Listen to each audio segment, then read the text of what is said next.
and welcome in to the Blitz podcast. If you're listening right now, you did not have the opportunity to hear Jaden's great lead-up countdown to this episode, but got me hyped for another episode of our power rankings that we're doing leading up to the season. And we got, I always say this, but if you're reading the title of the episode right now, you know that we're going to be running down the New England Patriots today. And I'm pulling up the Canva because I can't remember where they're ranked. 23rd. Okay. We got the 23rd team on the docket today. Thank you very much, But, yeah, it should be a fun one. We looking forward to it, man. How we feeling?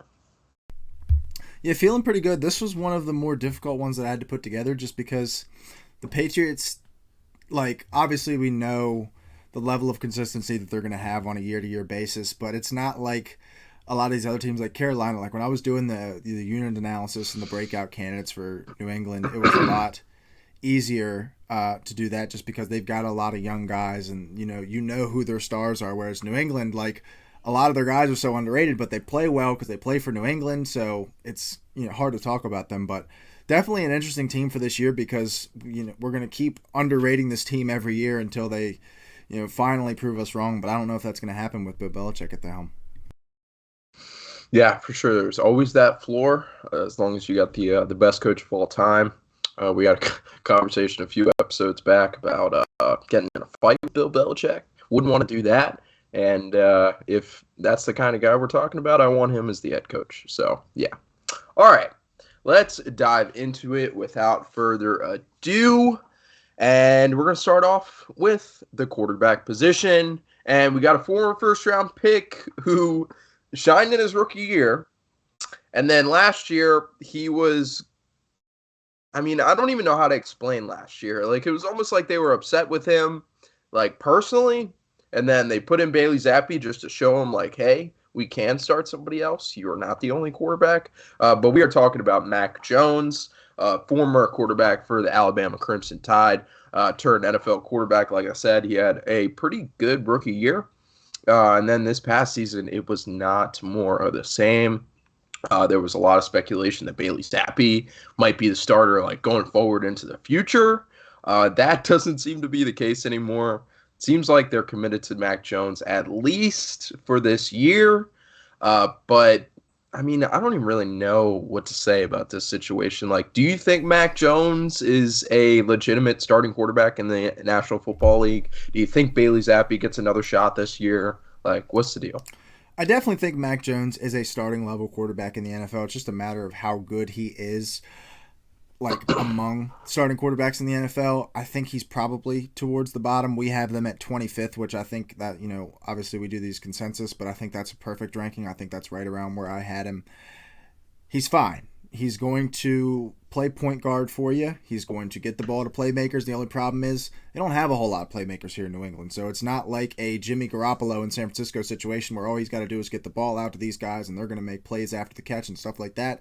He's got to kind of create for himself, and that's not really what he's the best at. We saw that last year, especially without the help of a real play caller, where the offense was kind of not dumbed down for Mac Jones, but they made it increasingly more complex last year with Matt Patricia as the play caller for them. And he quite frankly couldn't handle it. A lot of the concepts just weren't working. There were multiple times where they would put the camera on him and he's on the sideline saying this is fucking stupid or something along those lines about the offense, the play calling and stuff like that. And ultimately he does end up getting benched for Bailey Zappi, and I think that was a little forced. I think that was a, hey, we don't do this here kind of situation where he gets sat on the bench. He's put in timeout, for lack of a better word. And yeah, eventually he earns that starting job back because the Bailey Zappi magic runs out. But I think he'll be the starting quarterback this season for outside of injury purposes. Now, past that is the question, because they have a specified window of how long Bill Belichick's going to be coaching, and that it's not going to be that much longer, and I think they want to capitalize on that. That's why there was a thing floating around the other day that Aaron Rodgers there was a trade package for Aaron Rodgers to go to New England. Aaron Rodgers turned it down. But that just shows that they were willing to part with Mac Jones or, move on from Mac Jones at the quarterback position if it meant competing now. So I think Mac Jones is on a very short leash, even after, this guy was a Pro Bowler in his rookie season, threw 21 touchdowns. If Jamar Chase didn't have the type of season that he did, probably is the rookie of the year in most seasons. And it just wasn't quite there for him this past season. And I think he's going to need to get back to that rookie level of play for him, or his rookie season level of play for him to hold his job going into next year. Yeah, for sure. I mean, the profile of Mac Jones is pretty clear. I mean, he's a pocket passer. He's not very mobile. He has a hell of an arm, one that Kyle Shanahan was enamored by, and he seems to be upset that he didn't get in the draft. But like you said, he's a game manager. I mean, we've seen this kind of QB in New England for a very long time. Like, he's going to make the very game manager type plays. Like, he's just not very many deep passes past the 15. That's what we're going to be looking at in New England this year. And Mac Jones made it work in year one. Like you said, he made a Pro Bowl. So we'll see if he can replicate that same success in year 3. But let's move on to the Playmakers section for the 2023 New England Patriots. And we start off with the wide receiver core, which started, for a while was pretty terrible. But they've made over the past few years some attempts to try to add some name value to this wide receiver core. They did lose Jacoby Myers. We talked about him in the Raiders episode. But they did just give Devontae Parker an extension, 3 years.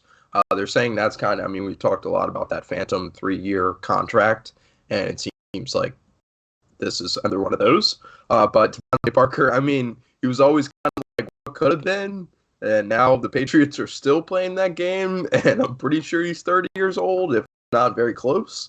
So we'll see how that works out for New England. But they still got Kendrick Bourne there, and their big free agency signing, as far as wide receivers goes, is Juju Smith-Schuster. Gave him a 1-year deal after playing in Kansas City last year. We'll see if he can get back to that form that we saw when he was running alongside Antonio Brown and went for, wasn't it almost 1,700 yards? It was insane amount of yardage for Juju Smith. Yeah. And he hasn't really been able to get back to that same type of form. And we thought we might see it in Kansas City, and we didn't. But there's so many heads, there's so many mouths to feed in Kansas City, so he should get more of an opportunity in New England. And then they still got good old Hunter Henry, but they brought in Mike Gesicki to compete with him. And overall, I think Gesicki clearly wins this tight end job.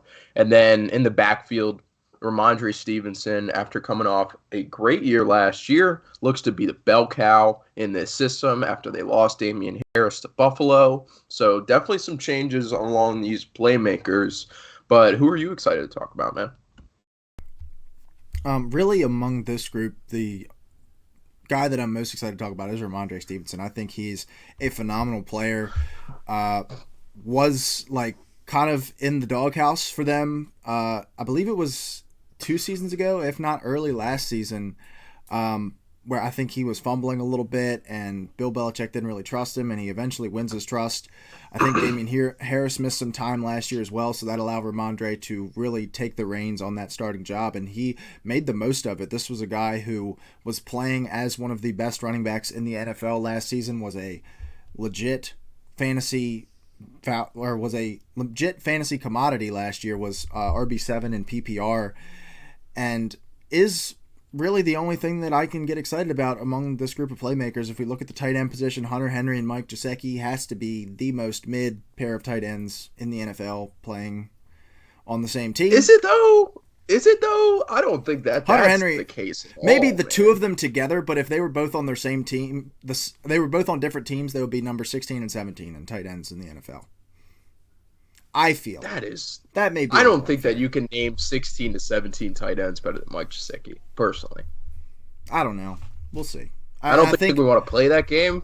No, we don't, because it's not very fun trying to name 15 tight ends in the league in general. Not. But I don't think there's going to be much opportunity here for either of them because both of them are here. Maybe if they were both on their own teams, maybe we'd see a little bit more from them. Obviously, we saw what Mike Gesicki was in Miami, but he got significantly phased out last year by the Mike McDaniels offense coming in, and that's why the Patriots were able to get him for what I believe was a 7th round pick. So you can get a guy like that we've seen at various points in his career can be a good tight end for you. For a 7th-round pick, that's a good value. You look at the wide receiver room, there's really not a whole lot to be excited about. That's why this group does rank 29th in the NFL. Devontae Parker, like you said, it was kind of a what could have been with him. He looked great in Miami. I believe he was the first wide receiver selected in his class. Something tells me that for some reason. Played for Louisville. Yeah, played for Louisville. With Teddy Bridgewater, if I'm not mistaken, as well. But plays in division. They trade for him last year. I believe they traded like a 3rd-round pick for Devontae Parker, which looks really bad now. Because, remember Amari Cooper got traded for a 5th-round pick last offseason. That happened. Or 2 offseasons Then they ago. doubled down and gave him an extension. Yeah, that's fair. Why but not? They give Devontae Parker the same contract as far as terms and money goes as Juju Smith-Schuster. They both get 3-year, $33 million deals. Devontae Parker's is an extension. Juju's is a free agent acquisition, obviously. He's going to be the one here, and I think that's an interesting role for him because he was slated to be the one last year, but he's the number 1 wide receiver versus the number 1 target. Travis Kelce, obviously the number 1 target in Kansas City, but guys like Kadarius Toney emerged. MVS had his games as well, so Juju, plus I think he missed a couple games due to injury, so it was a little difficult for him to really take the reins on a number 1 wide receiver role, and he might be able to get that this year. The only reason why I'm not as excited for Juju Smith-Schuster for this year is because he brings a lot to the table of what Jakobi Meyers was bringing to the table for them last year. They're both going to play in that same slot role. They both got valued pretty much the exact same in the market, whereas I think Jakobi Meyers got something around that money over that amount of time in Vegas. So not a humongous upgrade. It's going to be a lot of the same. It's just Juju's a little bit more of a name than Jakobi Meyers is at this point in his career. Kendrick Bourne is not going to be too exciting for you. You still have 2nd-round pick from last year, Tyquan Thornton, on the team. He's going to be your deep threat burner. I would like to see a little bit more of him this year. I thought that was a weird pick. That was not a traditional New England pick of pick the fastest guy on the board and just roll with it. But another guy that I'm excited, and I do have him as our breakout candidate, is Kayshon Boutte. This was a guy who, we're talking this time last year, was supposed to be the number 1 wide receiver taken in this class. And kind of similar to the way that Derek Stingley did at Alabama, it looked like it was at LSU, it was an effort issue on a week-in, week-out basis this past season. It just didn't look like he was into it. But it's coming off a big injury, too. Yeah, and he did have the injury as well. But when we saw him and he was engaged, he did look like one of the best receivers in this class. He looked like he's got that true X-receiver skill set that teams covet, and quite frankly, the Patriots need to be coveting because they haven't had that guy. Initially I had in the write-up, and it could be the X receiver that the Patriots haven't had since Randy Moss, which may have been a little aggressive. I backpedaled a little bit to Brandon Cooks, but okay, it's a little bit backpedal a little bit. Backpedal just by a few all-time rankings from Randy Moss to Brandon Cooks. Brandon Cooks, okay. Just a few all-time wide receiver spots down to Brandon Cooks. But if they can get him to work out, that would be great. There are some reports from camp that he may not make the team, which would kind of surprise me considering the talent on this wide receiver room at this moment. Hell, you could go as far as to say he might be the most physically talented wide receiver on this team right now, and they might just let him go after wasting a draft pick on him. I don't really see that happening, but we'll see. All in all, again, not a whole lot to be excited about here, is why we got them ranked 29th. Yeah. Last thing I'll say about it, just to kind of continue, Boutte. I think a lot of people. I think it's Booty. I don't know, which obviously is pretty fucking sick. I think it's Boutte. But I think, from what I've heard, it's Boutte.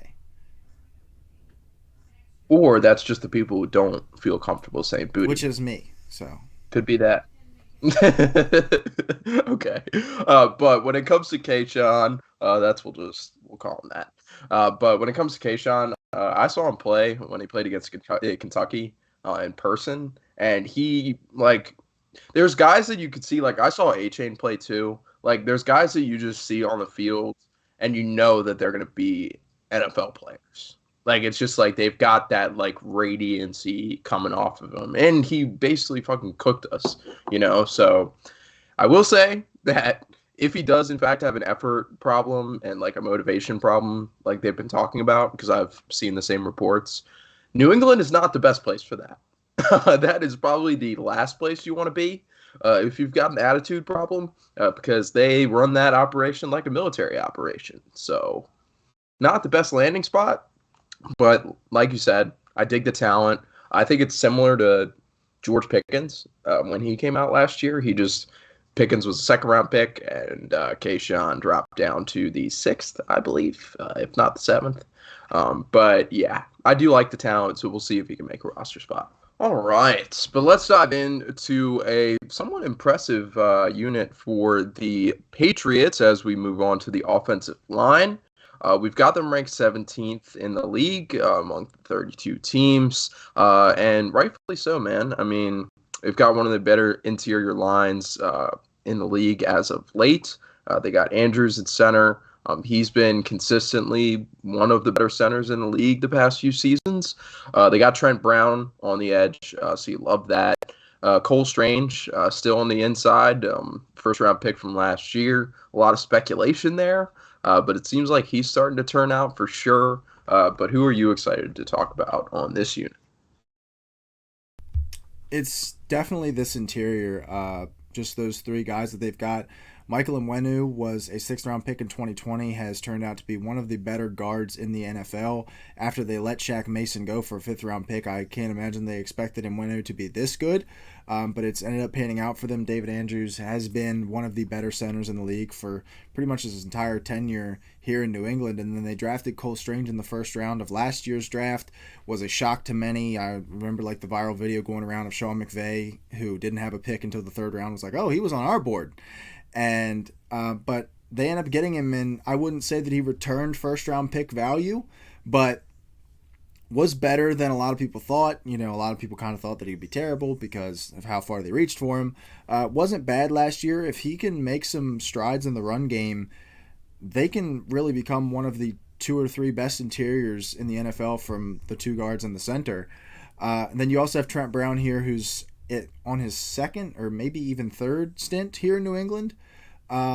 Has been around everywhere. He's your average middle-of-the-road tackle, maybe a little bit better than that. And then Riley Reif is your average tackle. He's the definition of a Band-Aid. If you need to get through 1 year, you don't have any options, you go get Riley Reif. The Bengals did that last year or 2 years ago, and Minnesota had him for a while.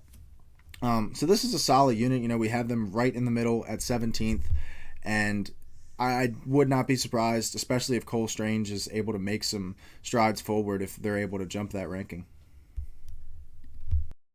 Yeah, for sure. I mean, as you mentioned, Trent Brown, I mean, he's a journeyman of tackles, among other tackles in the league. But I would say he's better than average. He's definitely a name that people can recognize, like myself. So love that. And Andrews, as we mentioned, is going to be a staple of that line going forward in the future. So gotta love that. And this line needs to be pretty good if Ramondre Stevenson is going to be successful this year, if Mac Jones is going to have enough time in the pocket to make decisions. This line's really going to have to hold their own, and I think they'll be able to do it this year. So let's move on from the offensive line and dive into this New England defense. And we start on the front seven, and you start with no other than basically he's been arguably the face of the franchise since Brady left, which is shocking. But Matthew Judon has really come to his own in New England. He was good prior to New England, but he's really become almost like superstar level in New England. Gotta love the red sleeves that he rocks. But going around the rest of this unit, honestly, they got Christian Barmore at defensive tackle still. He was a high value pick just last year.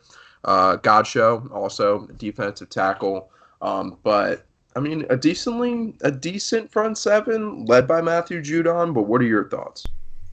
Yeah, this is our highest ranked front seven to date, and I think a lot of that is helped by the coaching that they're going to get here. Bill Belichick obviously is one of the best defensive head coaches, if not the best defensive head coach ever. He schemes up pressure, just as good as anybody in the league. And he has an ace in Matthew Judon, who, when he's playing at the top of his game, is one of the best edge rushers in the league. I believe he was leading the league in sacks last year for a significant amount of time. Then they also have Josh Uche on the other side, who I have as a breakout candidate. He really broke out last year, but if he can take another step, can be one of the better edge rushers in the league. He had a 83 grade last year, which is 14th in the NFL, and was really good on the other side of Matthew Judon. They still have Christian Barmore, who you mentioned. I really, really liked Christian Barmore coming out of Alabama in 2021. I thought he should have been a first-round pick for sure.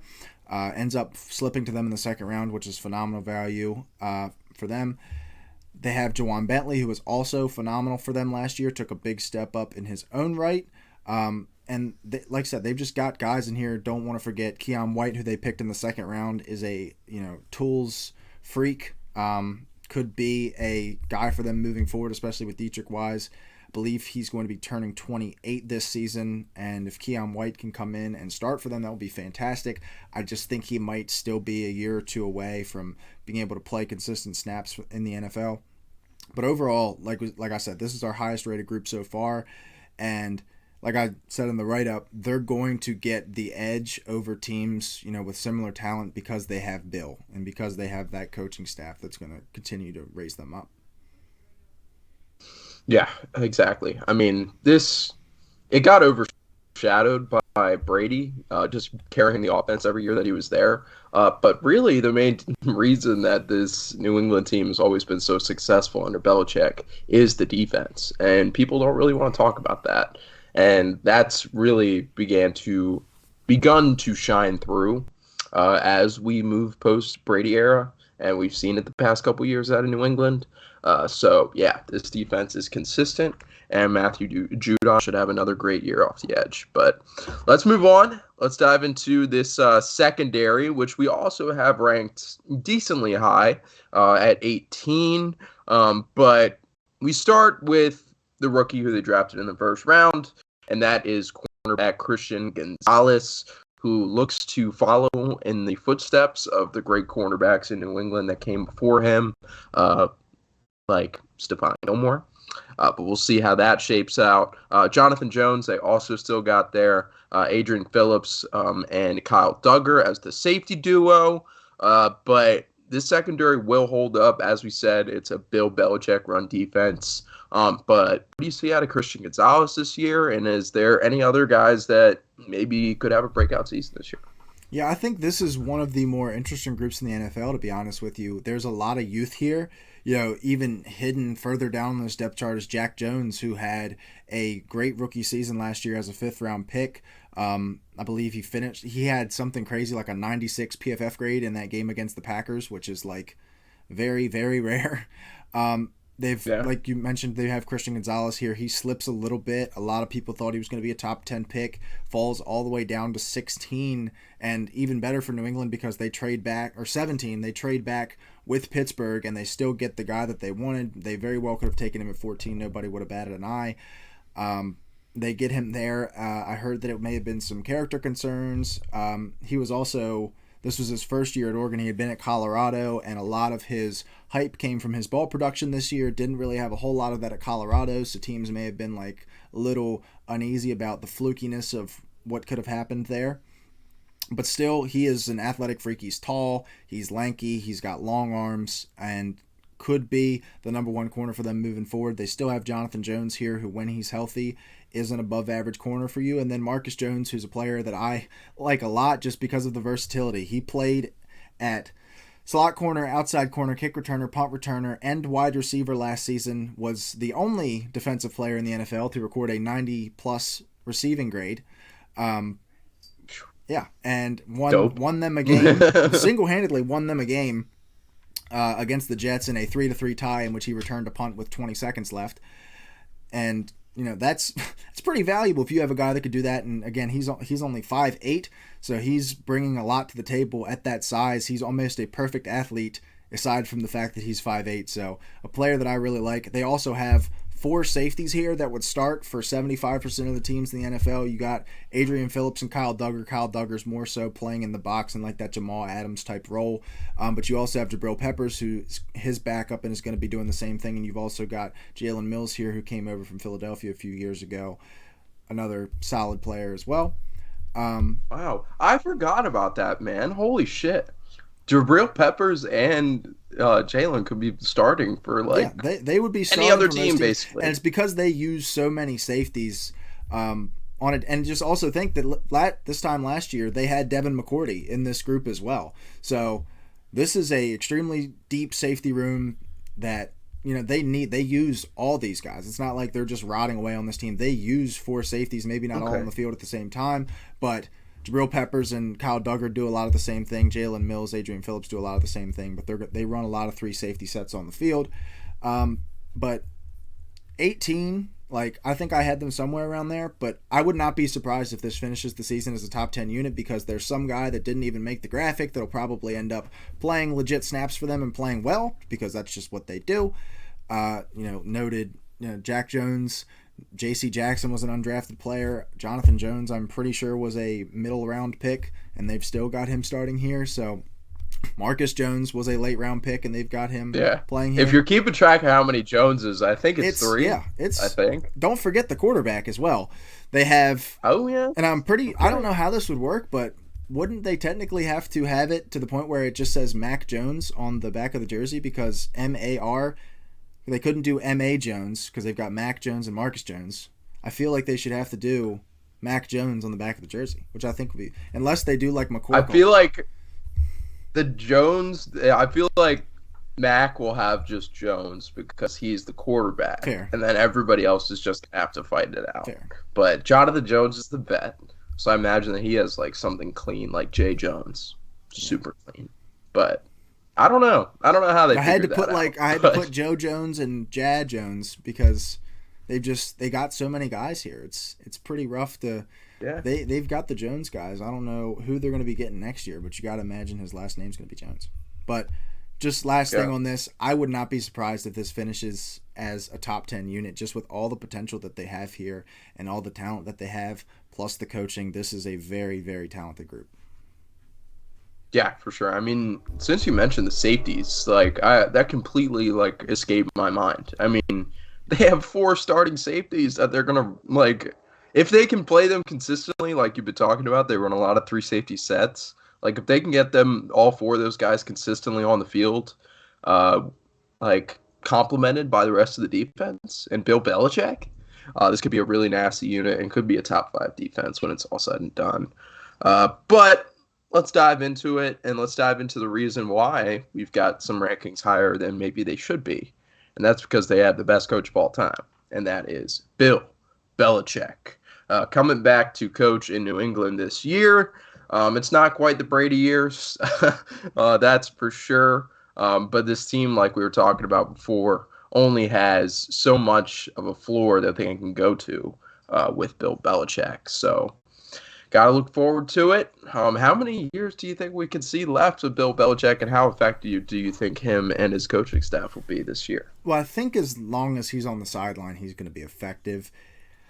It's just a matter of how much longer because it's not like he's got a Caleb Williams, or it's not like they were able to go up and get Trevor Lawrence in one of those drafts. He's got Mac Jones here, who it doesn't really feel like he particularly likes, and he's probably not super tethered to the idea of having, waiting for Mac Jones or drafting another rookie quarterback, waiting for him to get ready, rebuilding this roster 2 or 3 more times to get it ready for a Super Bowl run. And I think that's why they wanted Aaron Rodgers, because they know that Aaron Rodgers probably only got about 2 years left. They could play 2 more years of being in Super Bowl contention with this defense, with this offensive line, and then when Aaron Rodgers retired, I'd imagine Bill Belichick would have retired as well, but obviously that doesn't happen. Aaron Rodgers joins their division, and now we're here with Mac Jones. But regardless, this is our highest rated group that we've seen of any kind so far. We have the Patriots coaching staff at 3. I believe that's going to be the only group that's going to be in the top 3 for a little bit. And they deserve it. I mean, obviously Bill Belichick is one of the probably the greatest coach of all time. You can have your arguments about the guys, George Halas and Chuck Noll, or whatever you want to do, but he's got 6 rings. Nobody else has 6 rings. And the rest of this coaching staff is also pretty good. We remember, a lot of people seem to remember Bill O'Brien of how terrible he was as a GM. He was a fantastic coach.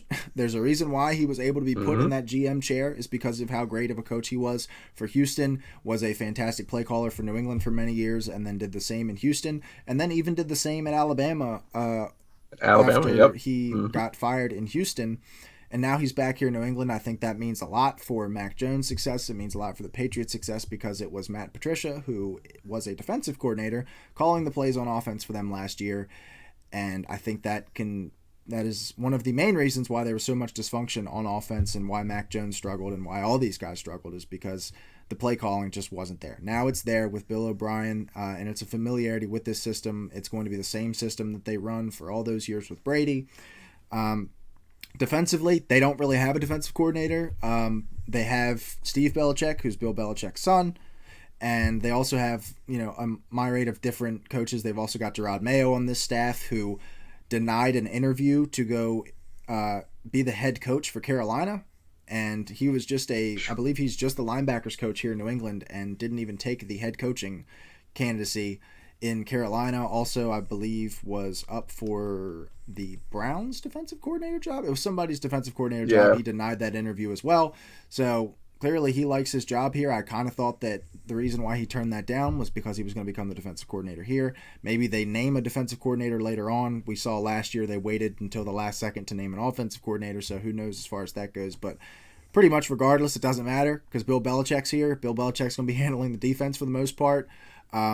And they're going to be one of the most well-run teams in the NFL. Yeah, for sure. I mean, Bill Belichick, I couldn't stop talking about him, but I forgot to mention Bill O'Brien. Like, Bill O'Brien calling the plays this year is going to be huge for this offense.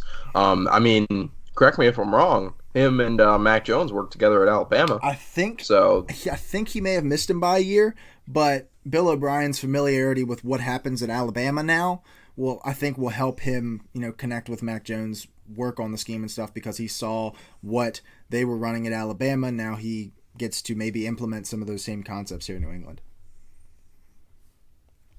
Yeah, for sure. And Bill O'Brien, like you said, not the best GM, probably maybe one of the worst GMs of all time, making that trade for trading away D-Hop, but his coaching ability is, I would say, bar none.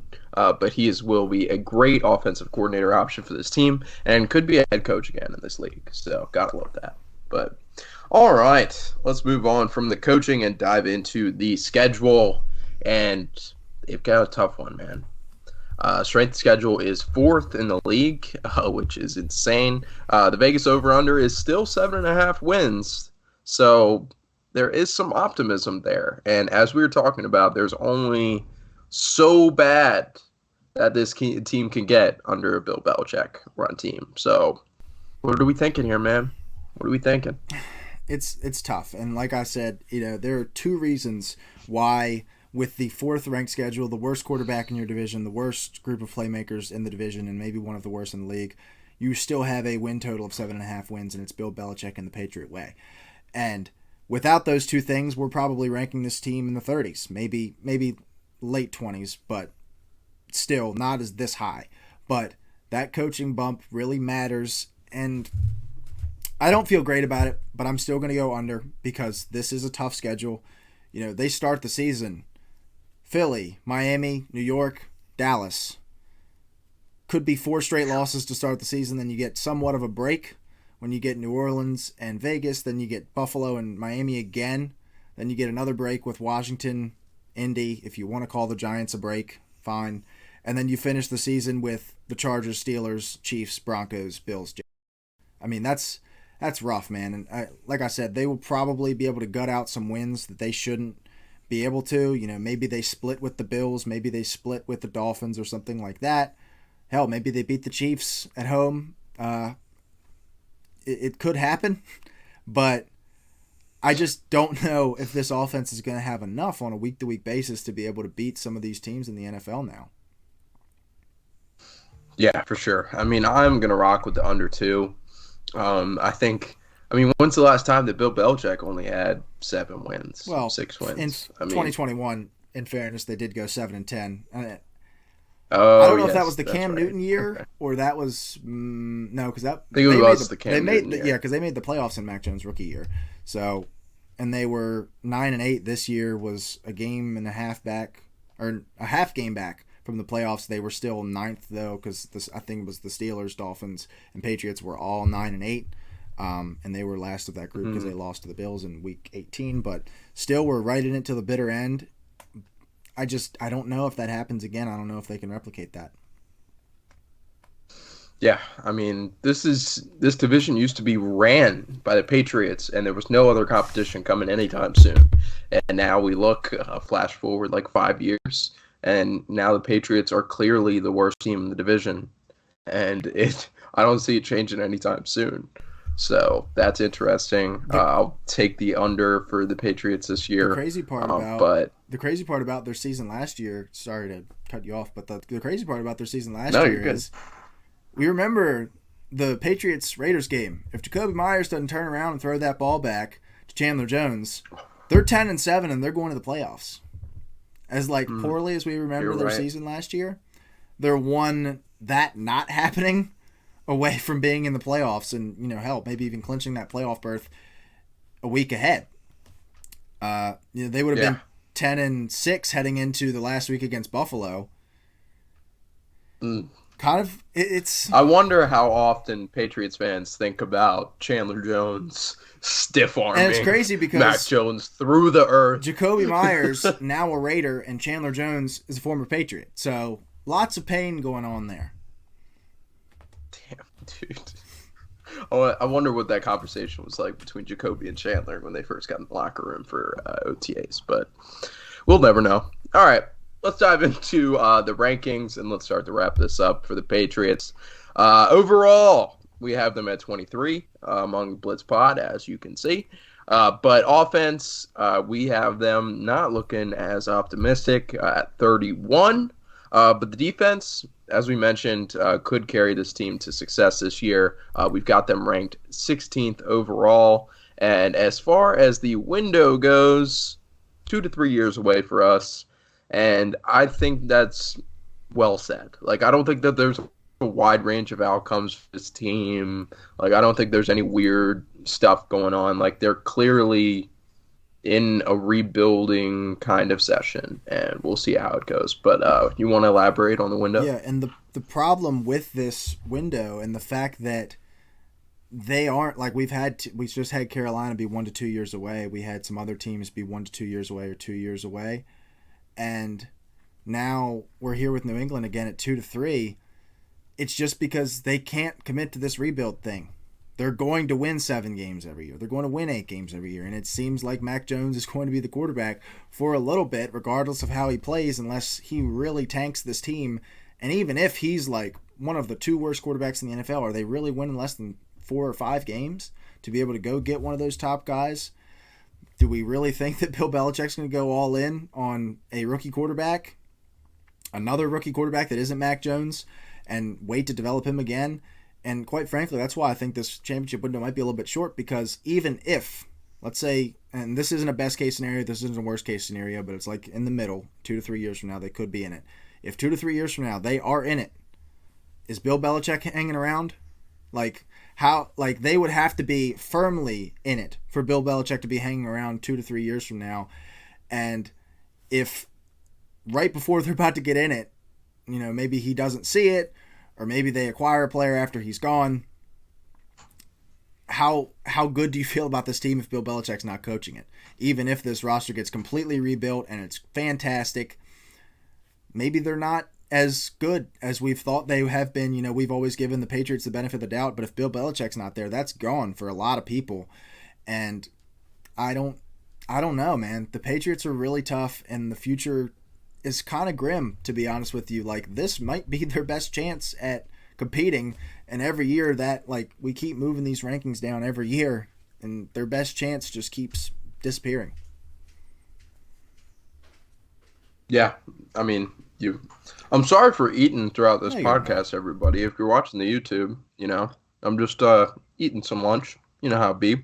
But yeah, I mean, we'll see. There also is a world where like this Patriots team is great after Bill Belichick exits, and maybe the legacy of Bill Belichick is questioned because Tom Brady, Bill Belichick, that was a huge deal, and then we kind of got to see them separately, but there's a world where, maybe it wasn't. I mean, obviously, Bill Belichick is one of the best coaches of all time, but we'll see how it goes. The future is coming soon, and the future is not with Bill Belichick.